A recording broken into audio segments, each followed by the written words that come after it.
itself because somebody called them a paedophile. It's not right.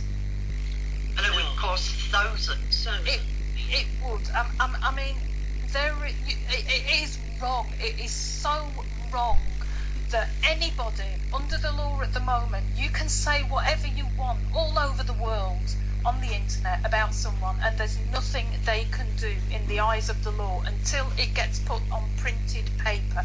And this is what happened when the sheriff took them to court, because Robert and others had put it onto printed paper.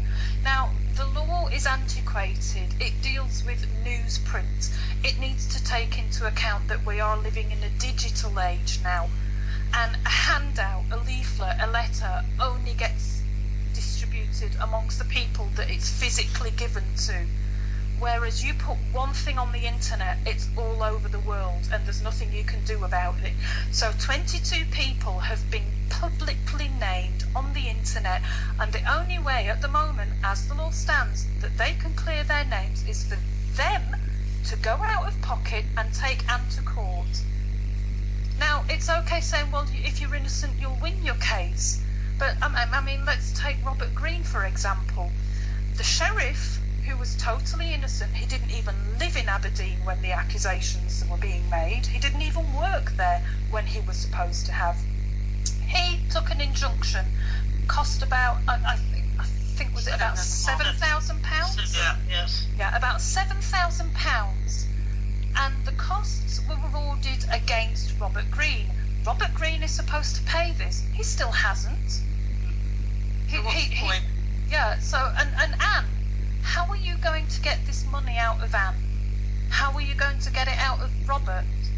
They're refusing to pay it because they're using any old law, Freeman law, this clause, that capital letter, whatever.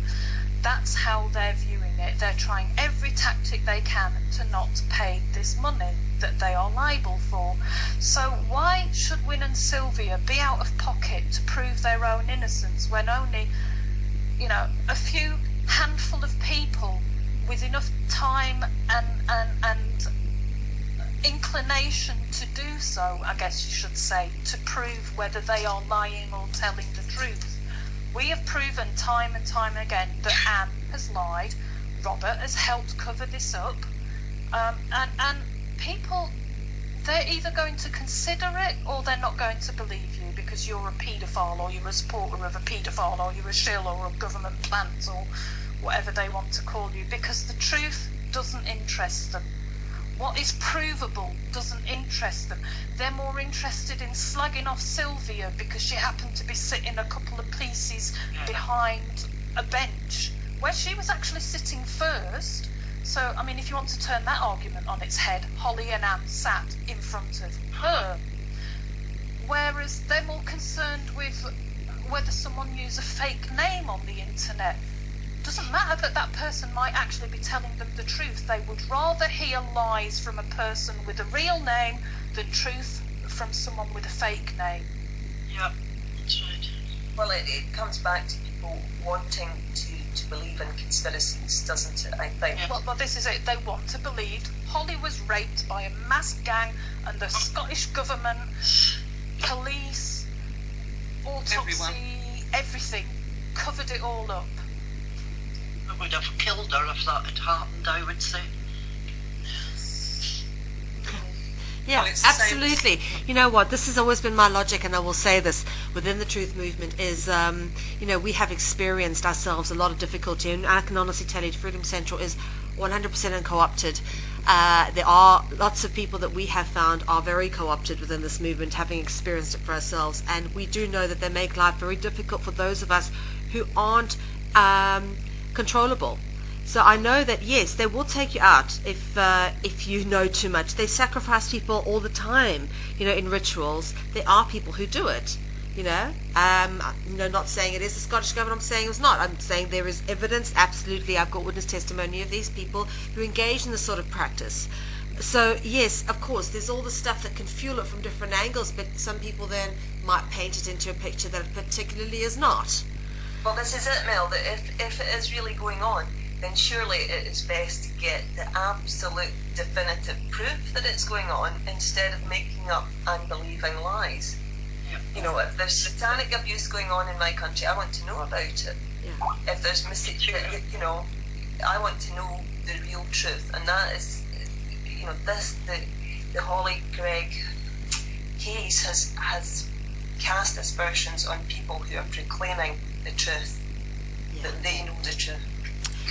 I think, Sarah, you've hit the nail on the head there, and which I believe possibly could be the absolute primal example of what's been done with, you know, the Hollie Greig case as an example of exactly what they do to people to keep them distracted. Perversion, diversion.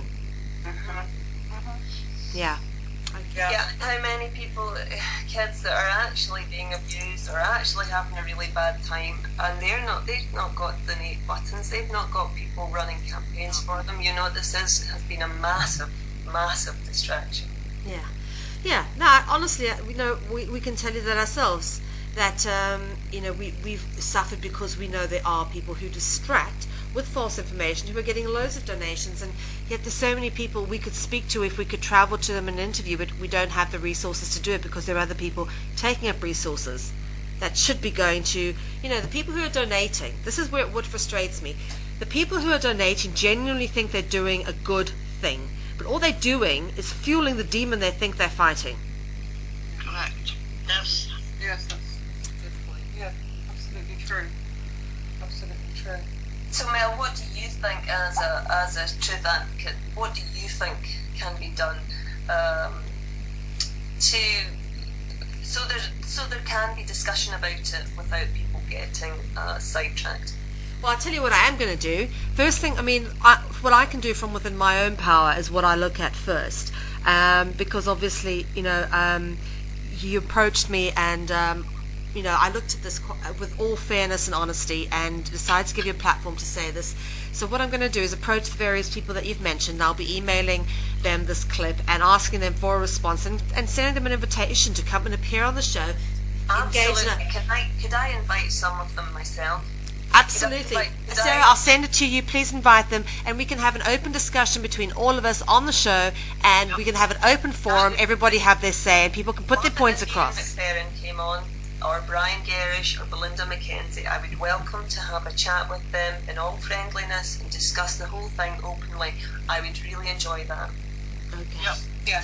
I would just like to say a fair amount of questions. In fact, a large proportion of the questions that I got sent in tonight were by Ian McFerrin, but they're very, very detailed. And what I will do, is I will actually send a copy of some of these questions across to you, so that you can, anybody wants to answer them in more detail, because I can't go through all of this now on the show. We're running out of time.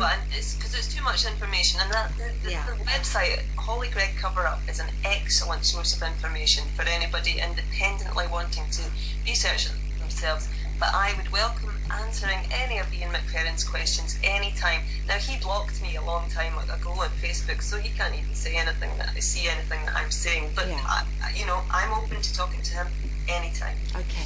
Right, now just to say that website again, holliegreigcoverup.com or holliegreigcoverup.net. .net. Okay.